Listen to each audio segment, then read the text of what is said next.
Hello my friends, I just got done doing an interview with Elis Emmanuel. Her husband was killed on December 12th by Anaheim Police after altercation. And here's the interview I did with her. But her number, just so you all have it, is 602 area code 596-7102. That's 602-596-7102. She wanted me to share that if you can help her with possibly some housing for her and her 3 children. It's a pretty sad situation, but please keep her in prayer. Do join Homeless Advocates for Christ on Facebook also, and share this video as much as you can, and hopefully we can get her some help, some prayer, and definitely some housing. So here's the interview, and thanks so much for prayers and support. May God bless you all as you seek first Kingdom always. Also do join Homeless Advocates for Christ on Facebook. May God bless. So here we are with Elis, and on December 12th, a lot of you know, her husband was killed by Anaheim Police. There was an altercation, and as I spoke with her earlier, it sounds like the altercation that the caller was describing in the video was true, as far as a lot of what was happening is between you and your husband. That's correct, right, Elis? Yes, sir. It is. Yeah. So, did you guys have a lot of, I guess, fights between you two going Honestly, on? no. No? Things have gotten rough in the past year. Yeah. There's a lot of financial issues, like every marriage goes through, but no, the man's never hit me, has never hit the children. He's the type that would literally give you his sweater if he didn't even know you. Okay. Everybody loved him. He was my best friend. Okay. So is the claim that you were hit on the back of the head and were bleeding, is that not true? Or we did get into an altercation. I was hit. I was not bleeding. Okay. I left the scene to go to the hospital to have myself checked out. Yeah. When I left, the police were not there. My husband was upset, was still alive. Yeah. No altercation continued after that. Yeah. I went to the hospital and was informed the next morning that my husband was killed. Okay.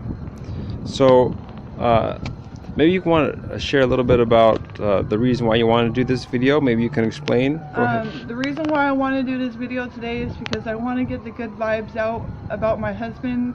He was a good man.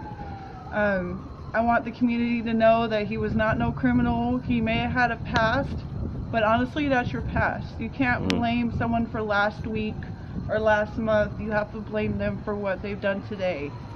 God is the only one that can hold something guilty against us. My husband was a good man. He was a breadwinner. He took care of us. He took care of his kids. His kids were his everything. And for him not to be able to see his children's first Christmas, first birthday, be able to raise his little boy to be a man, to just have his spirit still on this earth is robbery, and I feel it's wrong. I feel that there's a lot of injustice about that video, and I feel the cops put it out to make my husband look like a bad person. I just want people to understand that if you knew my husband or didn't know my husband and were stuck on the side of the road or needed help or anything, he would be there. Rain, sleet, snow. Yeah. We lived out in Arizona. This man went out in 120 degrees weather to provide for his family working outside. He's trying to do everything on the right by everybody, because he believes do unto others as you want done upon you. So for the Anaheim Police Department to feel that to cover up by knocking the cameras off and then shooting my husband when he did not have a weapon in his hand is very wrong. I want them to be able to explain to my children why. What was the cause? We hear other stories. Oh, this person was tased. Oh, that person was pepper sprayed. Why not my husband? Yeah. Was it a racist thing? Was it because I'm white and he's married to a white woman? Because that's really honestly what I feel in my heart. I feel it's a racist thing, and it's sad to say. It's 2020. We all believe the same. Yeah.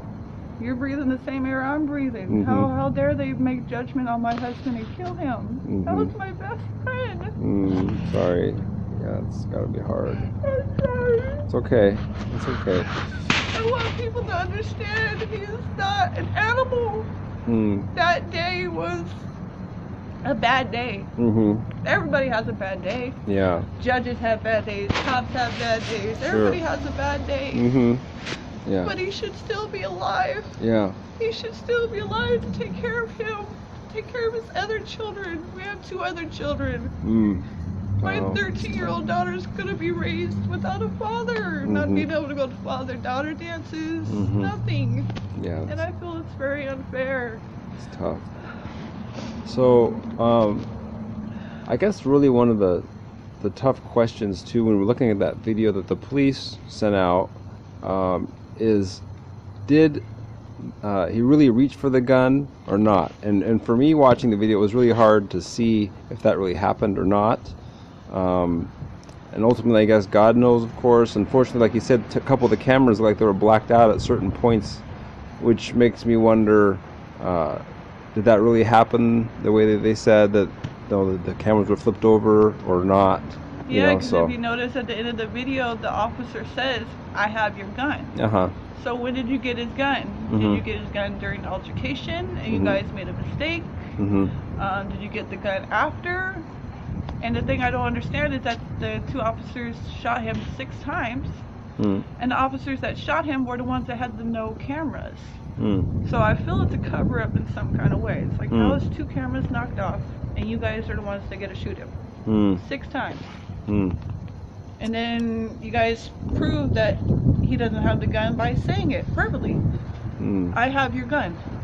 When did you get it? Did you get it during the altercation? Did he not get it? Or was it flung away during the altercation? If I remember correctly on the video, I did see there was something laying by his head, and then it looked like one of the officers went and grabbed it. But at the same time, I'm not sure if your husband was the one that had the gun, or had they placed it there themselves or not. I don't know. And unfortunately, I've had experiences with officers where I have seen them do things that aren't right. So that's why I can have that kind of perspective and think, and maybe the officers did plant something. But at the same time, I'm not making a definite conclusion on that.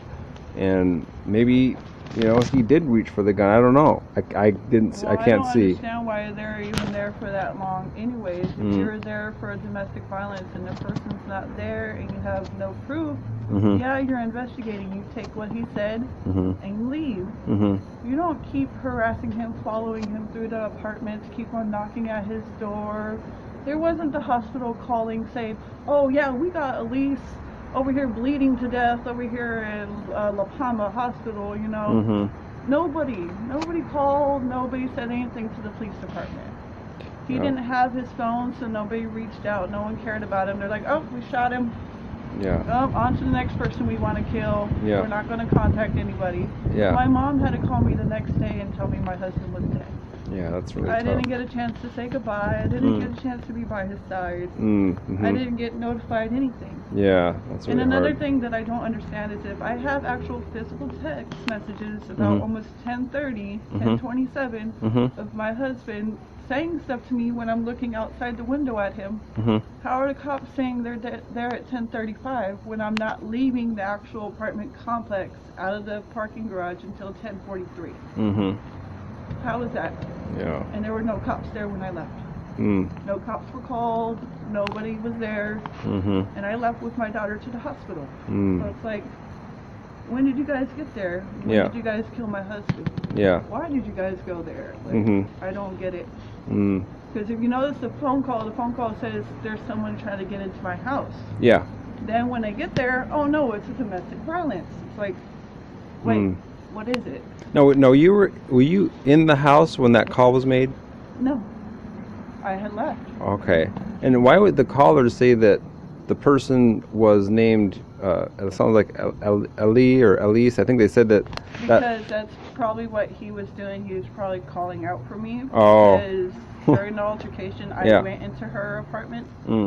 So he probably thought I was still there and was screaming through the window, probably thinking I was still there because he did not see me leave. Mm-hmm. I snuck out when he left. Okay. So he probably went back looking for me, and she probably took it to a different level. And was like, oh my gosh, she's not here. He's scary. Like, he won't go away. Yeah. It's like, he didn't try to break in. Yeah. He didn't attack her. He didn't break no windows. He didn't try to push himself inside the door. Yeah. He didn't try to do any bodily harm. So it's like, why call in the first place? But then for the cops to remain there and keep on harassing and harassing and harassing, it's like, okay, you guys got a job to do. You guys went there on something. Yeah. It wasn't true or wasn't no evidence. You guys should have left. Not try to detain him and then get into an altercation. Like, that's definitely a tragic situation. I just really feel bad for you and your little ones for sure.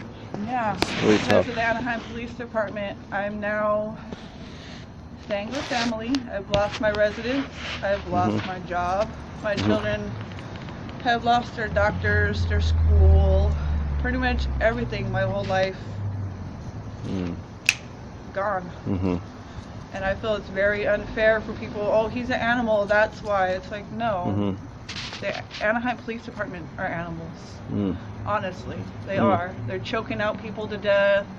They're beating up 51 to 50 people that have mental issues. It's like we see people that are unfortunate. They're getting shot because they go to reach something out of their jacket, and the cops are like, "Oh, well, shoot them. It's dangerous."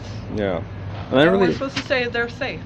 And I really hope that there'll be more evidence that will hopefully come out so we can better understand exactly what happened too. Yeah. You know, that's something that I've still got a lot of questions on that video. Yeah, I think that ultimately it's hard to make a judgment until we could get more information, but let's pray that the truth is revealed. You want to share anything else more? No, just know that God is watching. God is always watching. Yeah. And for the people that want to pass judgment, you'll have to answer to him that day. You'll have to answer, why do you feel you can judge another person when your hands aren't clean? Nobody's hands are clean. In some kind of way, we're all dirty. Yes, only the blood of Christ can cleanse us. Exactly. Amen. Thank you. Yes. Well, thank you for sharing, Elis. So please do share the video. Pray for Elis and her children. She has 3 children. 1 years old, right? Yep, a 1-year-old, a 2-year-old, and a 13-year-old. Yeah. This is the 2-year-old. Yeah. So, please pray for the family. And man, this is a tough situation, obviously. And of course, if you'd like, you can check out the video of the shooting and all that.